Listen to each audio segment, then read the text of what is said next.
Crise da monarquia brasileira. A longa crise da monarquia brasileira se inicia em 1870 e vai até 1889, quando ocorre o golpe militar que depõe Dom Pedro II e proclama a República.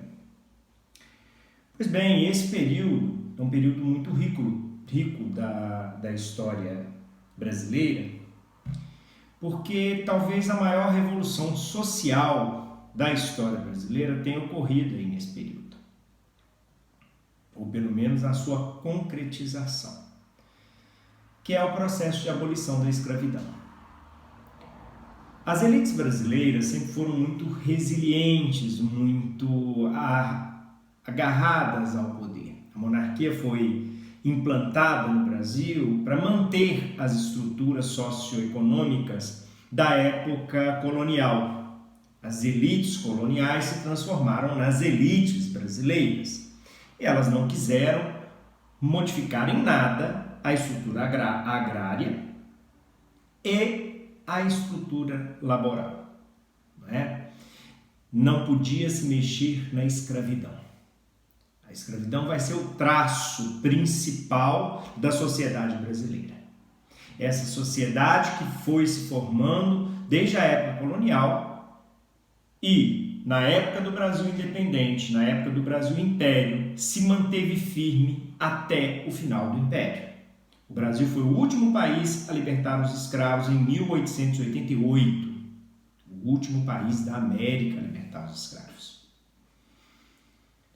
Isso é muito grave. Por quê? Porque desde a época colonial, os escravizados lutavam pela abolição. Formavam quilombos, faziam revoltas, revoluções, lutavam na justiça, mas as elites brasileiras ficaram presas a essa exploração desumana dos trabalhadores. O racismo era uma constante no Brasil do século XIX, no Brasil Império. Só que nós temos aí a maior parte da população é de origem africana. A maior parte da população é escravizada. Tudo aquilo que vem no combo da escravidão é o mais degradante possível. Tortura, execução, humilhação em praça pública, os trabalhos mais aviltantes, o racismo, o ódio ao escravo. Tudo isso vai se estruturar, mas não sem luta. A questão é que, quando as elites apoiam, primeiro Dom Pedro I, depois Dom Pedro II, eles apoiam para que isso seja mantido. Dom Pedro I assina com a Inglaterra um tratado onde ele assume que vai acabar com o tráfico de escravos. Ele não acaba. Por quê? Porque a elite não deixa. O período regencial deveria ter feito essa interrupção. Não fez. E Dom Pedro II só fez 5 anos depois de muita pressão da Inglaterra, a partir da aprovação do Bill Aberdeen, de 1845. Então você tem uma pressão interna, porque você vai ter uma série de revoltas, com a forte presença dos escravos, ou dos escravizados, melhor dizendo. A revolta dos malês, a cabanagem, a balaiada, para que a gente lembre de algumas dessas revoltas. Sem contar toda a movimentação da comunidade de escravizados e de ex-escravizados pelo fim da escravidão. Então você tem essa pressão interna e agora você tem uma pressão externa. Por que a Inglaterra está fazendo isso? Está fazendo isso porque ela é boazinha? Não. Ela está fazendo isso porque ela está estruturando um capitalismo industrial. E no capitalismo industrial é necessário que você tenha ampliação do mercado consumidor. O escravo, ele é produtor, mas ele não é consumidor regular. Nesse sentido, a Inglaterra vai promover uma campanha mundial pelo fim da escravidão. Ela que, nos séculos anteriores, tinha explorado o tráfico de seres humanos escravizados, ela agora, no século XIX, luta pelo fim da escravidão, tendo em vista a ampliação do mercado consumidor. Ou bem o capitalismo industrial se impõe, ou bem o escravismo se impõe. Não dá para os dois conviverem durante muito tempo. Então nós temos aí um processo de aprovação de leis abolicionistas muito restritas, muito limitadas e num processo muito lento. O processo abolicionista no Brasil levou 38 anos. A primeira lei abolicionista foi editada em 1850, a Lei Eusébio de Queiroz, que proibia o tráfico intercontinental, ou seja, da África para o Brasil. Mas o tráfico interprovincial foi mantido. O que fez com que novos escravos só poderiam ser crioulos. O que eram os crioulos? Os escravizados nascidos no Brasil, já que filho de escravo também é escravo. Aí algo mais hediondo ainda começa a surgir no Brasil com grande força.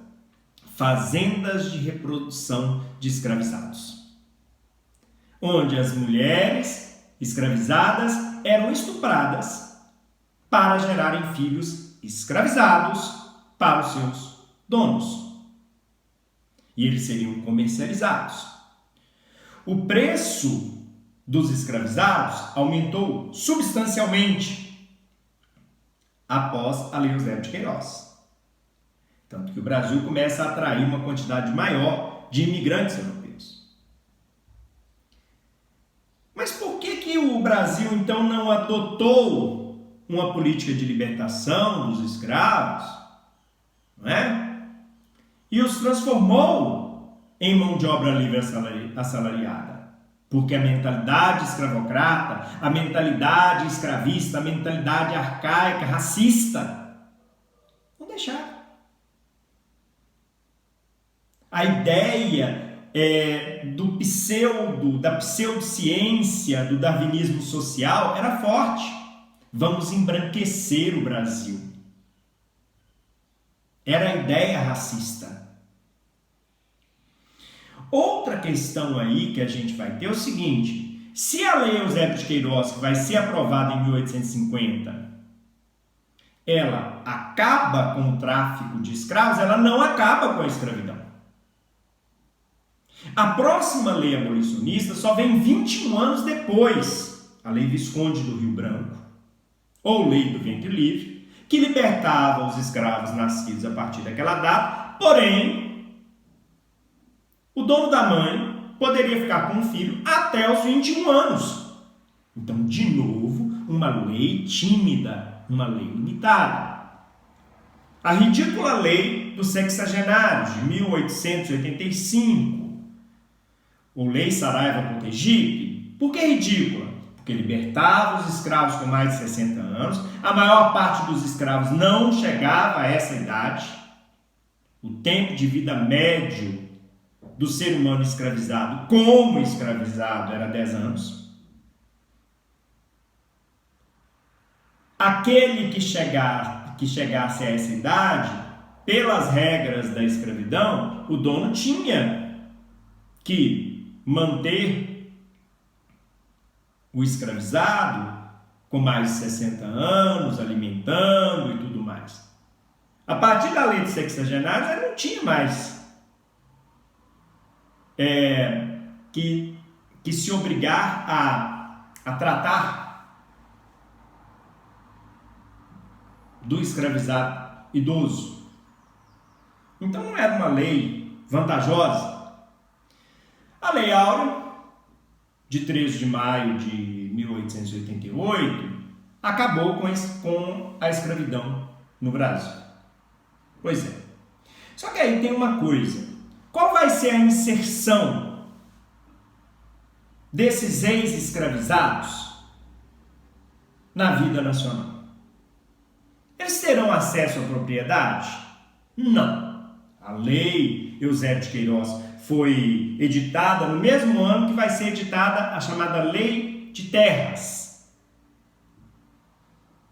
que vai dizer o seguinte: as terras devolutas. O que são terras devolutas? Terras que ainda não foram colonizadas. Mais de 70% das terras brasileiras eram devolutas em 1850. Estariam prontas para serem colonizadas pelos imigrantes que estavam chegando, pelos ex-escravos. Mas o que o Império fez? Uma lei para impedir isso. Uma lei feita pelas elites latifundiárias e escravocratas, que colocaram que somente sob pagamento eles poderiam adquirir terras. Ora, o ex-escravizado, o imigrante europeu, que estava passando fome lá na Europa, vai ter dinheiro para comprar terra? É claro que não. Resultado dessa lei de terras vai consolidar o latifúndio e vai consolidar a extrema desigualdade social. E aí nós temos dois traços. O primeiro traço é da concentração de renda e da desigualdade social. O segundo traço é o racismo estrutural que a gente vai ter nesse país. Muito bem. Só que esse processo lento que a monarquia fez para acabar com a escravidão no Brasil, mesmo levando 38 anos, desagradou a elite escravocrata. Por quê? Porque a monarquia foi criada não para abolir a escravidão, mas para manter a escravidão. Então ela vai abolir a escravidão no ano e ela cai no ano seguinte. Em 1888 é abolida a escravidão. Em 1889 acaba a monarquia no Brasil. Dom Pedro é deposto e banido para a Europa. Por quê? Já tinha cumprido seu papel para a elite, já não valia mais para a elite. Bom, só que aí a gente tem que entender o seguinte. Dom Pedro perde sua base de apoio, que são os latifundiários escravocratas, os barões do café e tudo mais. Ele poderia ter criado outra base de apoio. Dom Pedro ficou no poder 49 anos, mas ele foi incapaz de fazer isso. Ele criou problemas com outros setores que poderiam servir de base de apoio, como a questão militar, por exemplo. Nós vamos ter aí o Brasil entrando em conflitos na região platina, entrando em conflitos com o Uruguai, entrando em conflitos com a Argentina, e o maior de todos é o conflito com o Paraguai, a Guerra do Paraguai, entre 1864 e 1870. Foi o maior conflito na América que o Brasil já se envolveu. Os 4 países envolvidos tinham interesses territoriais, alguns mais, outros menos, mas todos tinham interesses ali territoriais, né, de expansão de suas fronteiras. O Paraguai vai começar a guerra, não é? Ele tinha interesse numa saída para o mar, ele tinha interesses em terras da Argentina e do Brasil, não é? E o seu governante, Solano Lopes, tinha toda uma ideia militarista e expansionista. Vai ser formada então uma tríplice aliança, Brasil, Argentina e Uruguai, para combater o Paraguai. A ideia do Paraguai era uma guerra rápida. Tinha o maior exército, o exército mais bem treinado, o exército mais bem equipado, não é? Só que eles não contavam, esse é o que é o problema das guerras, você sabe como começa, mas não sabe como termina, não é? Nem a extensão. Solano Lopes não vai ter essa guerra rápida, ele vai ter uma guerra longa. No final da guerra, o Paraguai vai ser destroçado. O Brasil vai se endividar pesadamente para vencer o Paraguai. O exército brasileiro vai ser formado realmente, vai ser consolidado enquanto força militar, junto com a Marinha, nessa guerra, na Guerra do Paraguai. A questão abolicionista vai ser trazida para dentro da força militar, já que o Império vai colocar a ideia dos voluntários da pátria. O escravo que se alistasse receberia ao final da guerra a sua liberdade. E repare, o racismo ele não encontra fronteiras. Os paraguaios também vão publicar informações racistas sobre o exército brasileiro. Charges com os comandantes do exército e da marinha do Brasil como macacos, numa agressão muito forte. Nós teremos aí, então, uma guerra muito sangrenta. Qual é a potência imperialista que é mais atuante na América do Sul? A Inglaterra, nesse momento. Para a Inglaterra, é interessante essa guerra. Por quê? Porque as nações vão se enfraquecer e vão se dividir. E vão pegar empréstimos com os banqueiros ingleses. E vão abrir seus mercados para as empresas inglesas. Muito bem. Dentro do exército brasileiro, vai crescer uma ideologia que é o positivismo.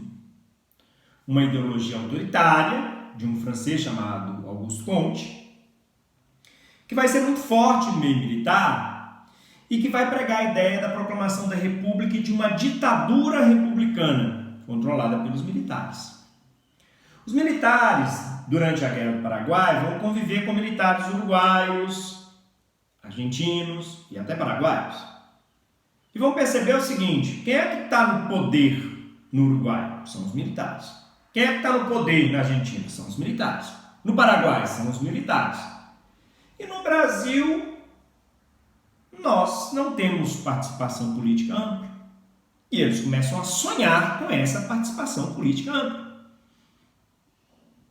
O republicanismo cresce, esse republicanismo autoritário cresce, né, segundo a visão do positivismo. E crescem alguns também o abolicionismo. Tá. Então, Pedro II poderia ter o exército como base, mas esse exército está pensando muito mais em derrubar Pedro II, como vai derrubar. Né? A proclamação da República não vem de uma revolução, vem de um golpe militar. Pedro II poderia ter se apoiado na Igreja Católica. Era a religião do Estado brasileiro, a grande mídia do século XIX. Você não tem nesse momento, você não tem rádio, você não tem televisão, você não tem internet, você não tem nada disso. Como que as pessoas ficam sabendo das coisas, como que as ideias circulam, basicamente nas igrejas. Essa é uma população iletrada, 97% da população é analfabeta. Ter a igreja como parceira é fundamental. Só que a gente vai ter um problema aí, a chamada questão religiosa. Em 1864, o Papa, numa encíclica, a bula Syllabus, vai determinar a expulsão dos maçons da comunidade católica. Os maçons estariam proibidos de receber os sacramentos. Pois é. Só que a maçonaria era muito forte no Império Brasileiro, na elite brasileira. O próprio imperador era membro. Dom Pedro I tinha sido grão-mestre da maçonaria. Vigorava o sistema do padroado e do beneplácito. Padroado, a Igreja Católica e o Estado brasileiro eram uma coisa só. Os padres e bispos eram funcionários do Estado imperial e quem nomeava os bispos no Brasil era o imperador. As ordens do Papa só entravam em vigor se o imperador desse o seu beneplácito, a sua aprovação. E ele não deu o seu beneplácito. Então ele mandou não cumprir a ordem do Papa. Só que dois bispos, o bispo de Olinda e o bispo de Belém, descumpriram as ordens do imperador. O imperador, então, mandou prender os bispos e os condenou a trabalhos forçados. Isso criou uma desavença entre a Igreja Católica e o Estado Imperial. Por último, nós temos um grupo novo dentro da elite brasileira. Os cafeicultores paulistas, os cafeicultores do Oeste paulista, que estão se transformando na força econômica brasileira, na maior força econômica brasileira, e, a partir de 1870, ajudam a criar e fomentam a criação do Partido Republicano de São Paulo. Em 1870, você tem aí o Manifesto Republicano, que termina dizendo: somos da América e queremos ser americanos. Quer dizer isso? Olha, a América toda é república. Só o Brasil é uma monarquia. Nós também queremos ser da América. Nós também queremos ter uma república. O movimento republicano terá aí 3 linhas. A linha liberal dos cafeicultores paulistas, que querem instalar uma república segundo o modelo estadunidense. Nós temos a República Positivista, pensada pelos militares, uma ditadura militar positivista. E as camadas médias urbanas, os intelectuais, com a proposta do que a gente chama de jacobinismo, ou República Jacobina, uma república democrática, com ampla participação popular, com sufrágio universal. Pois bem, como que termina essa história? Termina com Pedro II sendo destonado, sendo banido para a Europa, e é instalada uma república ditatorial. A primeira fase do processo republicano será a República da Espada, né? Os militares passam a governar. Porém, o país vai manter as estruturas socioeconômicas. Mais uma vez a elite vencendo, mais uma vez a elite impedindo as transformações sociais e econômicas. Machado de Assis, em Esaú e Jacó, vai colocar as palavras na boca do conselheiro Aires, onde ele vai dizer: modificou-se o governo, porém troca-se de roupa sem trocar a pele. O que ele está querendo dizer? Vai modificar, vai deixar de ser monarquia, vai virar república, vai deixar de ser parlamentarismo, vai virar presidencialismo, só que as coisas na estrutura não vão modificar. Os marginalizados vão continuar sendo marginalizados. O racismo vai continuar. A exclusão social vai continuar. A concentração de renda, a estrutura da terra, a estrutura fundiária. O café continuará a ser o principal produto. O país continuará a ser um país com estruturas coloniais. Eu espero que vocês tenham gostado.